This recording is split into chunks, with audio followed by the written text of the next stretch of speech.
네, 안녕하세요. 3인곡에 대한 해설 강의를 하겠습니다.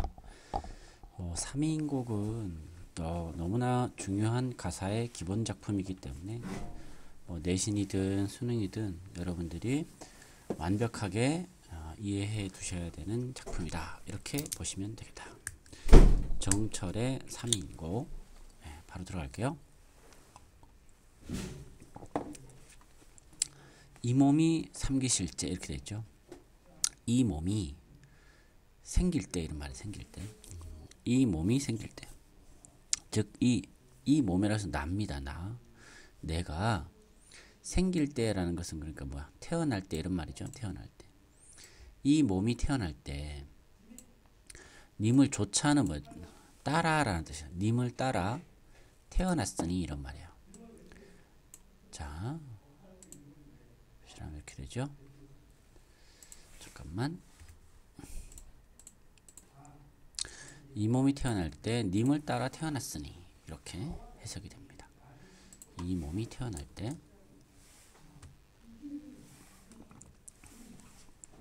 그렇기 때문에 한생연분이라는 것은 한평생의 연분, 천생연분이라고 해석하시면 됩니다.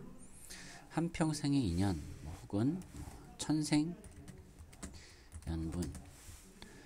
것을 하늘이 모를 일인가, 천생연분인 것을 하늘도 안다 이런 말입니다.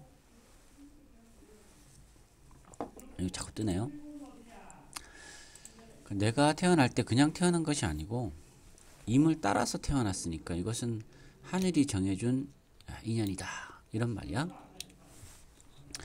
내가 하나는 이제 원이 아니고 only 오직 이런 말이야. 내가 오직 젊어 있고 젊고 이런 거. 내가 오직 젊고 님이 오직 나를 괴시니 괜히는 이거 자주 나오죠. 괴다 사랑하다 이런 말이야. 그래서 이 부분을 해석하면 이렇게 되죠. 내가 오직 젊고 그죠? 젊고 내가 오직 젊고 님이 오직 날 사랑하시니 이런 말이야. 님이 오직 나를 사랑한다는 것은 다른 사람을 보지 않고 오직 나만 사랑한다 이런 말이야. 내가 아직 젊고 예쁘니까 그렇겠죠? 이 마음과 이 사랑을 견주다라는 것은 비교하다 이런 말이죠. 노여라는 것은 전혀라는 뜻입니다.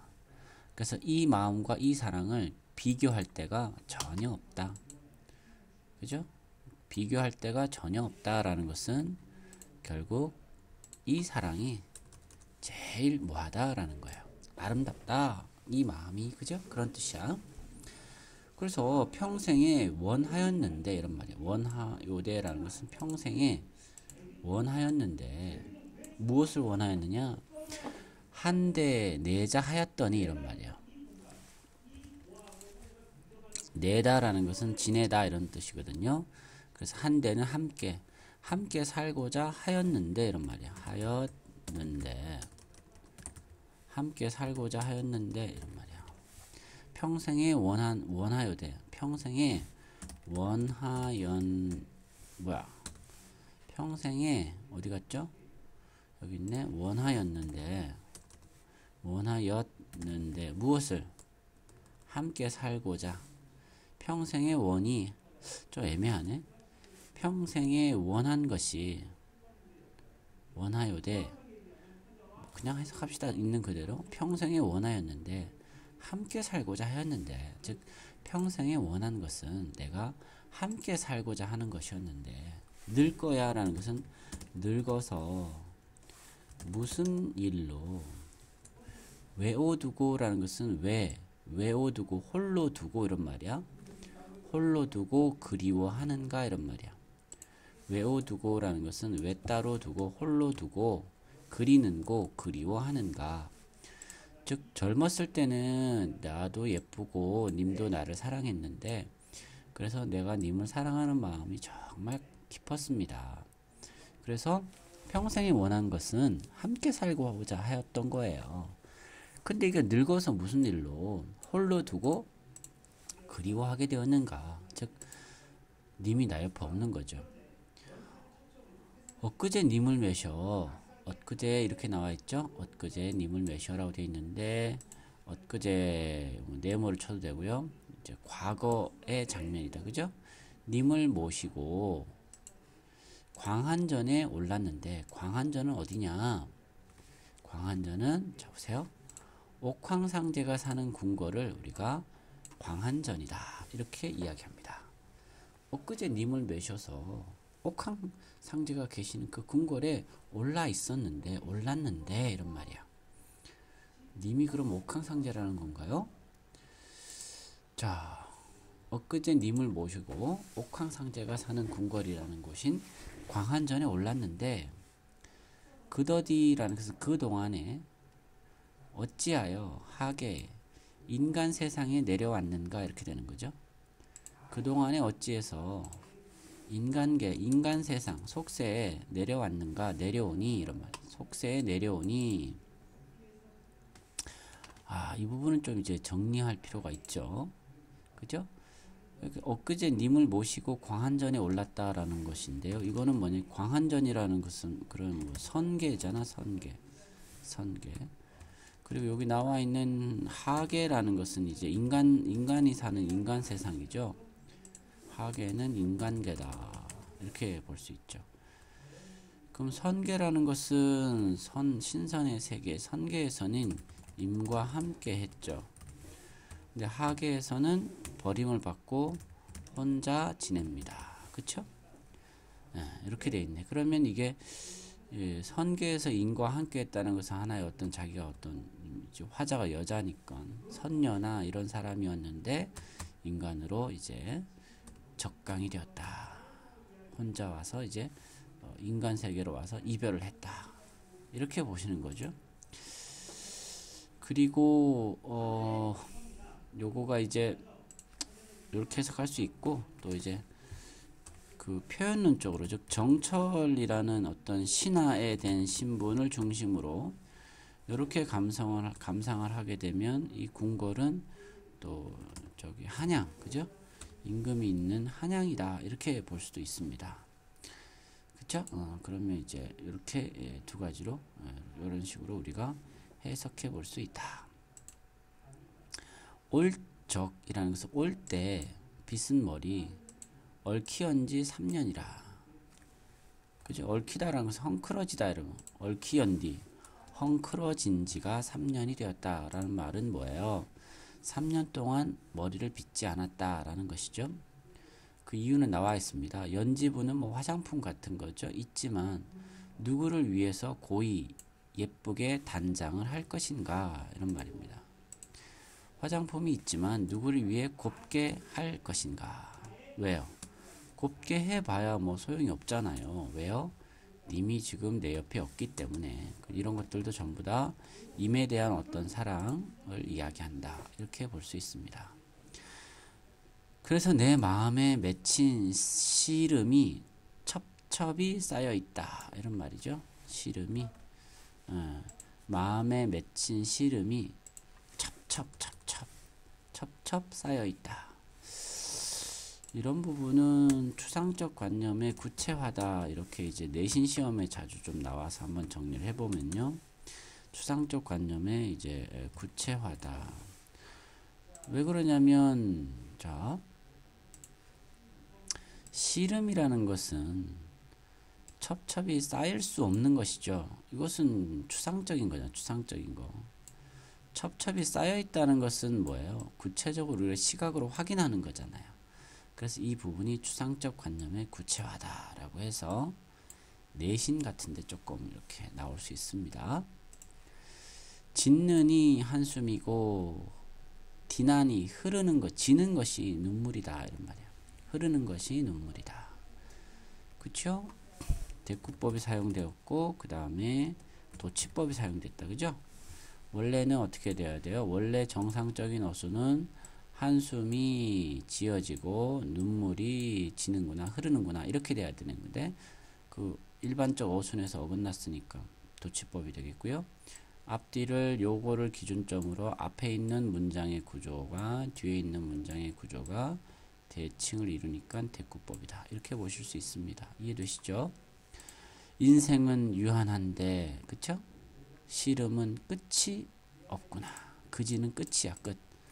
끝이 없구나. 이런 말이야. 인생은 유한한데, 시름은 끝이 없네. 이해되시죠? 무심한 세월은 물 흐르듯 타는구나. 세월이 이렇게 쭉 흐르는 거예요. 근데 인생은 유한하죠. 세월은 물 흐르듯이 흐르는데 인생은 유한하고 님은 없고 그러니 시름이 끝이 없다. 이렇게 되는 거예요. 이해되시죠? 염양 이렇게 염자는 더울 염자고 양자는 서늘할 양자. 즉 더위와 추위 즉 뭐 계절이다 이렇게 보면 되고요. 때를 알아 가는 듯 하다가 또 다시 온다. 고쳐는 다시예요. 계절이 또 다시 온다. 즉 뭐하다는 거예요. 염량의 때를 알아 가는 듯 다시 온다는 것은 뭐한다. 세월이 물 흐르듯 한다라는 것에 대한 표현이죠. 그래서 이 세월의 흐름 속에서 듣고 보고 느낄, 이때 느끼다라는 것이 중요합니다. 이 느끼다라는 것은 흐느낄 이렇게 해줘야겠죠. 흐느낄 일이 하도할샤는 자주 나오죠. 하도할샤 많기도 많구나. 써보세요. 많기도 많구나. 듣고 보고 이 모든 것이 또 흐느낄, 그죠? 대부분 좀 님이 없으니까 흐느낄 일이 많기도 많구나. 이렇게 돼 있죠. 여기까지가 서사의 내용이네. 그럼 이제 잘 보세요. 서사의 내용에서 뭐예요? 계절이 왔다 갔다 한다고 그랬잖아요. 계절의 흐름에 따라서 듣고 보고 느낄 일이 많다 그랬지. 그럼 이제 본사에서는 뭐예요? 계절의 흐름에 따라서 듣고 보고 느끼는 것을 쭉 이제 구체적으로 서술을 하겠죠. 자, 그 흐름에 따라서 한번 가 보도록 하겠습니다. 죄송해요. 동풍이 건듯 불어 적설을 헤텨내니 이렇게 돼 있죠. 동풍은 이제 봄바람입니다. 이 정도는 알아두면 좋아요. 자주 나오니까. 동풍은 봄바람. 건듯은 잠시라는 뜻입니다. 자꾸 나오네요. 적설은 이제 쌓인 눈이죠. 쌓인 눈을 헤쳐낸다. 그 이제 봄이 오기 시작했다 이런 내용이겠죠, 그죠? 자, 봄바람이 문득 불어. 문득 불어. 어디 갔죠? 적설은 쌓인 눈을 헤쳐내니. 창문 밖에 심은 매화가 두세 가지가 피었구나. 이런 말. 피었구나. 피어세라. 피었구나. 그죠? 매화 두세 가지가 피었구나. 이렇게 해석되는 거예요. 잠깐만. 이렇게 당했네요. 피었구나. 피었구나. 이 매화가 왜 화자에 대한 충정이다. 이렇게 표현이 되어 있느냐라는 것은 뒤에서 좀 더 읽어봐야 됩니다. 자, 일단 해석을 딱 한번 해볼게요. 자, 가뜩이나 냉담, 날이 아직은 차가운데 암향, 그윽한 향기는 무슨 일인가? 이런 말. 무슨 까닭인가? 그쵸? 가뜩이나 날씨가 쌀쌀한데 그윽한 향기는 무슨 일인가? 이런 말이야. 조금 더 황혼에 달이 따라 벼맡에 베갠 머리를 비추니 이런 말이야. 흐느끼는 듯 반기는 듯 님이신가 아니신가. 뭐가요? 달이 황혼의 달이 그죠? 내 베갠 머리를 비추는데 그 달이 뭐예요? 님으로 보이는데요. 꼭 그 달도 뭔가를 흐느끼는 것 같기도 하고 나를 반기는 것 같기도 하다 이런 말이에요. 이해되시죠? 그래서 저 매화를 요 매화죠. 매화. 어떤 매화죠? 쌀쌀한데도 그윽한 향기를 풍기는 매화를 님 계신데 보내고 싶다. 여러 가지 중에 왜 매화를 보낼까요? 매화는 여기 나왔잖아. 쌀쌀하지만 꽃을 피우고 있죠? 그래서 매화는 우리가 전통적으로 어떻게 됩니까? 지조나 절개의 상징이죠? 그래서 나도, 그쵸? 이렇게, 어떤 힘겨운 상황이지만, 저 매화처럼, 뭐예요? 충정을 가지고 있다라는 것을 누구에게? 님에게 보이고 싶은 거죠, 임금에게. 그래서 보내고 싶습니다. 그런데 님이 너를 보고 너는 누구예요? 매화죠, 매화. 어떻게 여기실까? 반길까 안 반길까 잘 모르겠다는 거죠? 너는 누굽니까? 매화죠, 매화. 너는 매화인데 결국 여기에는 이 매화는 결국 누구를? 화자 자기 자신을 의미하죠. 그래서 너를 보고 반길까? 어떻게 여기실까라는 것은 결국 나를 보고 반길까라는 말하고 같은 거죠. 확신하지 못하죠. 그런 것을 우리가 의구심이 있다 이렇게 표현합니다. 님이 나를 반길지 잘 모르겠다라는 것이죠. 어쨌든 두 번째 봄에서 이제 화자가 포인트를 가지고 했던 것은 매화죠. 매화. 쌀쌀한 날씨에도 피어있는 저 매화같이, 그죠? 내가 그래서 저 매화를 꺾어서 님에게 보내니까 나의 어떤 변하지 않는 그런 님에 대한 마음을 전달하는데, 그런 나의 마음을 받고 님이 어떻게 할까? 이렇게 마무리가 됐죠. 자, 이제 봄에 대한 이야기가 끝났으니까요. 그 다음은 이거 자꾸 나오네요. 여름 이야기로 들어가봅시다. 다음 주에 이걸 해결해야겠네. 꽃이 지고 새 잎이 나니, 그죠? 새 잎 써보세요. 꽃이 지고 새 잎이 나니. 여름이 됐네. 녹음이 깔려 있다. 녹음, 그죠? 녹음이 깔려 있다. 계절을 나타내는 단어입니다. 그죠? 계절, 녹음. 그죠? 녹음이 깔렸다. 즉 나무가 푸르러졌다. 나위가 적막하고 수막이 비어 있다. 나위와 수막은요 거의 같은 뜻인데요. 나위는 휘장이고 수막은 수놓은 장막이다 이렇게 되어 있네. 뭐 크게 중요하진 않습니다. 그러니까 더 중요한 것은 뭐가 중요하느냐? 이게 적막하고 비어 있다가 더 중요하겠죠. 그치? 그러니까 님이 없다 이런 거야. 휘장이 적막하고 장막이 비어 있다. 부용을 걷어놓고 연꽃을 수놓은 것이죠. 공작은 이제 뭐 악기입니다. 공작을 수놓은 병풍이죠. 자, 부용은 연꽃 휘장이고요. 연꽃 휘장. 어떻게 하죠? 부용은 연꽃 휘장이고 공작은 공작을 수놓은 병풍입니다. 휘장을 그래서 걷고 병풍을 둘러두니 가뜩이나 시름이 많은데 날은 어찌 이렇게 뭐예요? 길었던가 길던가.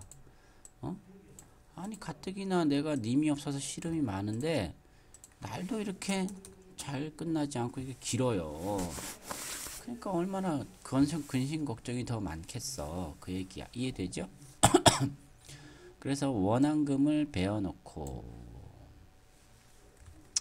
원앙금은 원앙을 수놓은 비단이네. 버혀는 베어 놓고 그 비단에 있던 오색으로 된 실을 풀어내요. 여러분 풀어내요. 금으로 된 자로 겨누어서 님의 옷을 지어내니 이런 말이야. 그죠? 금으로 된 자로 겨누어서 그냥 보통 자가 아니고 님의 옷을 만드니까 자도 금으로 된 자로 하는 거예요. 과장적인 표현이겠죠. 그죠? 그래서 이 옷은 그냥 옷이 아니고 님에 대한 어떤 정성스러운 마음을 담고 있는 어떤 소재다. 이렇게 볼 수 있습니다. 그 밑에 거를 좀 더 읽어보면 더 확연히 그렇다라는 것을 알 수가 있어요. 수품은 카니와 제도도 가잘시고 이렇게 돼 있죠. 이런 것도 뭐 다 대꾸법이라고 볼 수 있겠죠. 대꾸법하고 사음보하고 잘 구분하라고 선생님이 옛날 얘기해 줬지. 자, 수품은 칸이요. 수품은 여기 보듯이 솜씨입니다. 솜씨는 물론 제도는 격식이에요. 적식도 갖추었구나. 그러니까 이제 자기가 옷을 만들었는데 그렇게 잘 만들었다는 거야. 아주 정성스럽게. 산호수로 된 지게, 산호수 나무로 된 지게 위에 또 그냥 막 담아놓은 게 아니고 백옥으로 된 함에 담아놨어요. 그러니까 이모의 옷을 지어내는 데에도 얼마나 많은 정성을 쏟았는지라는 것을 알 수 있죠. 이거 뭐 하나 아무거나 눌러볼까? 색 구성표를 윈도우 비스타 기본 설정으로 변경 이거 할까? 현행 색 구성표를 유지하고 이 메시지를 다시 표시 안 함. 이걸 해야겠다. 그지? 오케이. 자, 그래서 님에게 보내려고 님 계신 곳을 대를 바라보니 자, 그 다음 이제 이 부분이 또 시험 문제 자주 나오죠? 바라봤는데 산인가 구름인가 머흐도 머울시고 머흐다라는 것은 멀다라는 뜻이 아니고 험하기도 험하구나 이런 말이야. 자, 보세요. 임 계신 곳을 바로 봤는데 이런 어떤 산과 구름이 험하기도 험하다 이런 말이에요. 험하기도 험하다. 그죠? 험하기도 험하다. 그래서 님에게 잘 보낼 수 있을지 모르겠다 이런 말입니다. 그래서 산이나 구름이라는 것은 님에게 내가 옷을 보내려고 하는데 그 보내는 데 있어서 어떤 방해하는 그런 존재죠.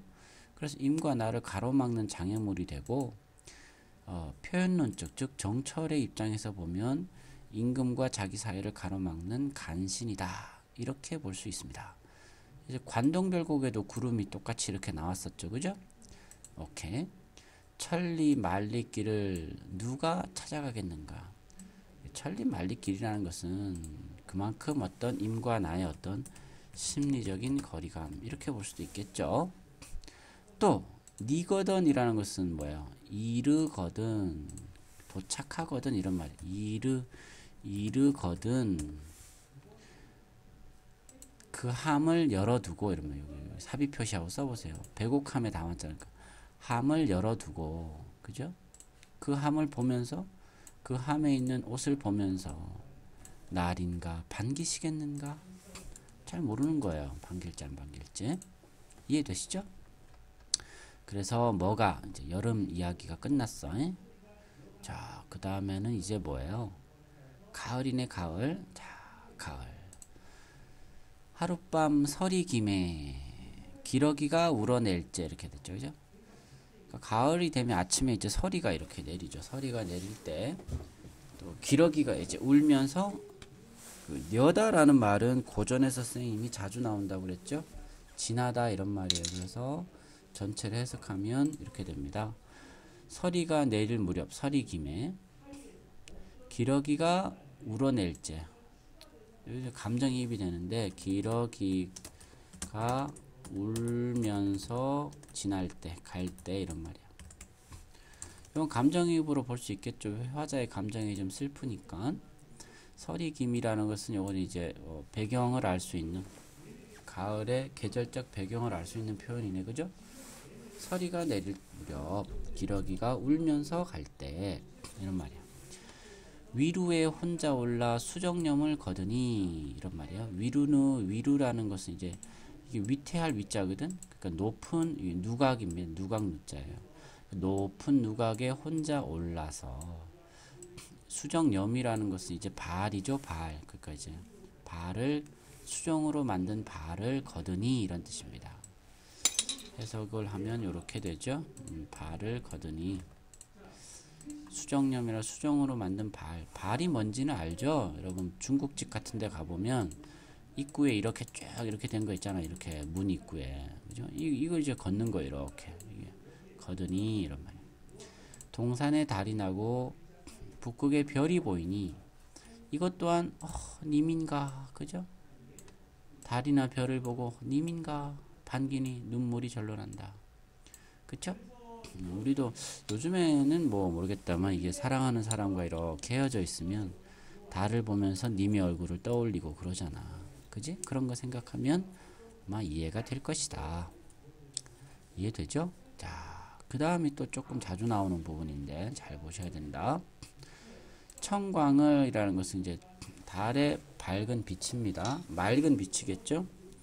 달의 맑은 빛을 쥐어내어 봉황루는 아까 이미 계신 곳이었죠?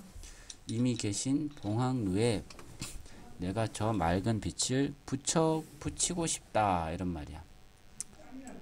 이 부분에 뭐가 중요한지 한번 볼까요? 이렇게 돼 있죠. 맑은 저 달빛을 쥐어내어 임금, 님이 계신 곳, 그죠? 임금이나 혹은 님이라고 할까요? 이미 계신 곳에 요거 중요합니다. 붙여 보내고 싶다 이런 말이야. 이게 왜 중요하냐? 이 부분이 이제 이런 거를 우리가 조금 뭐라고 하냐면요, 주관적 변형이다. 뭐 아까 그것도 똑같이 할 수 있습니다. 추상적 관념의 구체화다 같은 말이에요. 꼭 같은 말은 아닌데 이러한 것들을 주관적 변형이다 이렇게 표현합니다. 이런 말들을 내신을 대비해서는 좀 알아두시면 좋죠.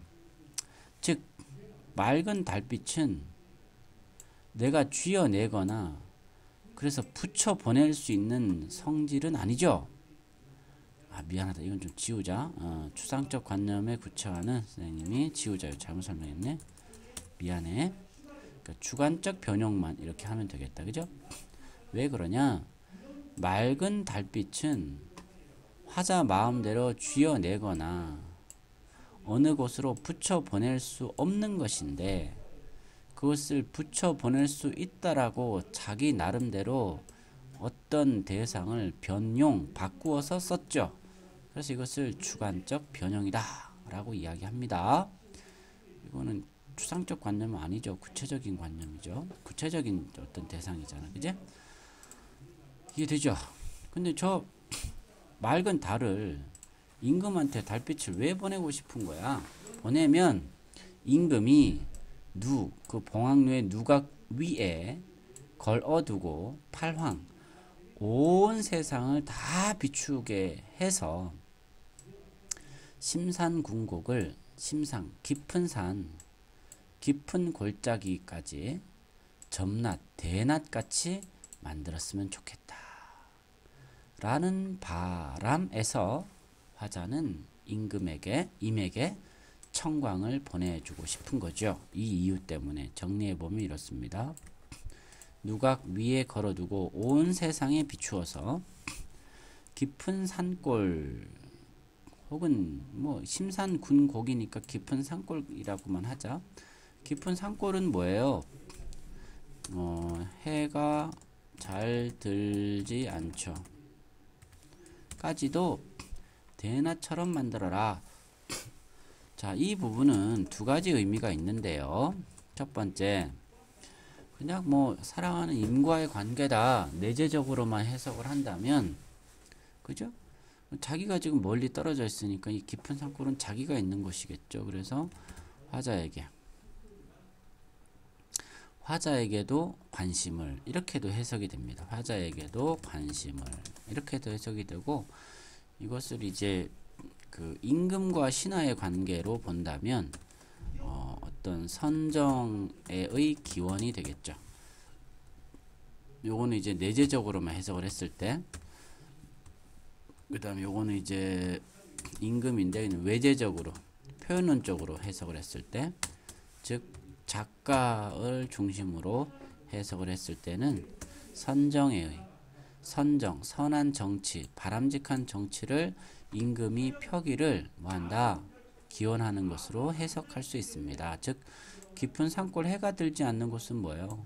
어떤 소외계층, 그죠? 소외된 소외계층 사람들이 있는 곳 이렇게 되겠죠? 까지도 잘 비춰주세요 이런 말이야. 그래서 가을은 뭐예요? 청광이 핵심이다, 그죠? 달과 별의 아름다운 청광. 이거 꼭 달빛이라고만 보기는 힘들겠네요. 별도 있으니까 달빛이나 혹은 별빛, 달빛 혹은 별빛 이렇게 적으면 되겠다, 그죠? 저 맑은 빛을 그냥 이렇게 하자. 맑은 빛을 그러면 이제 가을과 관련해서는 여러분들 잘 이해가 되셨죠? 자, 그 다음에 겨울로 들어가 보자. 건고는 이게 이제 우리나라 태극기에도 있잖아. 건곤감리 뭐 해가지고 건고 이제 온 세상을 나타낸다. 폐색이라는 것은 꽉 막혀 있다 이런 뜻입니다. 백설은 흰 눈이죠. 한빛이다라는 것은 온 세상이 그 백설 하나의 빛이다 이런 말이에요. 그러면 요거를 조금 어떻게 풀어서 해석을 하면 이렇게 돼 있죠. 천지가 폐색 꽉 막혀 백설이 즉 흰 눈이 온통 덮여 있을 때 이런 말이야. 그래서 사람은 물론 날짐승도 그쳐 있죠. 그쵸? 사람은 물론 눈이 많으니까 날짐승도 자취를 감추었습니다. 눈이 얼마나 많이 왔길래, 그죠? 눈이 어느 정도 오면 날아다니는 애들은 큰 지장이 없잖아. 왜? 하늘 위로 날아다니니까. 근데 엄청 왔나 봐. 그래서 알짐승, 하늘을 나는 새도 자취를 감출 정도로 너무 이제 눈이 많이 왔어요. 자, 이 부분도 잘 봐야 된다. 내신에서 자주 나옵니다. 소상남반도 치옴이 이렇거든. 소상남반은 그 소상강 남쪽 언덕이라는 뜻입니다. 소상강 남쪽 언덕. 화자가 있는 곳이에요. 치옴이 추운 것이 이렇거든 이런 말이야. 소상강 남쪽 또 추움이 이러한데 이게 남쪽이니까 조금 이제 북쪽에 비해서는 따뜻할 거잖아. 그럼에도 이렇게 추운데 이런 말이야. 옥루고초는 이제 저기 높은 곳에 있는 거잖아요. 그래서 그곳은 더욱 닐러 말해서 무엇하리 이런 말이야. 옥황상제가 있다는 높은 곳, 즉 님이 있는 곳은 닐러 말해 무엇하겠느냐, 즉 뭐예요? 더 추울 것이다 이런 말이죠. 그래서 내가 양춘이라는 것은 볕 양자의 봄춘자죠. 그러니까 이거는 따뜻한 볕 이런 말입니다. 붙여내요. 임 계신데 쏘이고 싶다. 님이 추울까봐, 그죠? 따뜻한 봄볕을 붙여내요. 쏘이게 하고 싶구나 이런 말이죠. 아까 우리 요거 했었는데요. 이거하고 똑같습니다. 이 부분도 우리가 내신에 옛날에 이렇게 많이 나왔죠. 주관적 변형이다 이렇게 많이 나왔습니다. 이렇게 할 수 없으니까요. 붙여서 뭐 쏘이고 싶고 뭐 이렇게 내가 이렇게 인위적으로 할 수 있는 게 아니잖아요. 모첨 비친 해를, 모첨은 초가집 처마입니다. 그 해를 옥루 이 님이 있는 그죠? 에 올리고 싶다. 왜? 너무 추우니까. 그 양춘이나 비친 해라든지 이런 것들은 이제 그 임에 대한, 그죠? 걱정이라든지 사랑의 마음을 담고 있겠죠. 홍상은 붉은 치마입니다. 님이 차고 여며 입고, 취수는 푸른 소매죠. 소매를 반쯤 걷어서. 그래서 이제 이 부분을 통해서 우리는 이 화자가 여성 화자다라는 것을 다시 한번 확인할 수 있죠. 일모수죽에 일모 해가 저모는 거고요. 수죽은 대나무 죽자고요. 숫자는 기댈 숫자입니다. 즉 해질녘 대나무에 기대어 이런 말이야. 헷갈림은 생각이죠. 해질녘 대나무에 기대어. 생각이 많기도 많구나. 이런 생각은 뭐겠어요? 뭐 임에 대한 그리움이나 뭐 이런 것들이 되겠죠. 겨울이니까 다른 해라는 것은 짧은 해라는 뜻입니다. 짧은 해가 수이 져서 긴 밤을 고초라는 것은, 이 고초 중요한데 내신에서 한두 번 나왔었어요. 꽃꽃이 앉아 청등을 걸은 곁에 전 공후를 놓아두고 이렇게 돼 있죠. 청등이라는 것은 청사초롱입니다. 청사초롱이라는 것은 주로 누군가를 뭐 할 때 쓰는 것이냐, 누군가를 맞이할 때 걸어두는 걸어두는 등이다 이렇게 보면 돼요. 근데 지금 화자에게는 올 사람이 없잖아. 그래서 이런 청사초롱이나 이런 것들도 어떻게 되냐면요. 청사초롱이나 이런 것들도 어떤 화자의 비애를 심화시키는, 화자의 비애를 심화시키는 그런 존재다, 소재다, 이렇게 우리가 정리해 두면 내신 같은 데는 이렇게 이제 출제가 될 수도 있습니다. 이해되시죠? 그래서 꿈에나 님을 보려고 턱을 받치고 비스듬히 앉아 있으니, 이런 말이에요. 없네. 턱을 받치고 비스듬히 앉아 있으니, 앙금, 원앙을 수놓은 비단이라고 했었죠. 원앙금.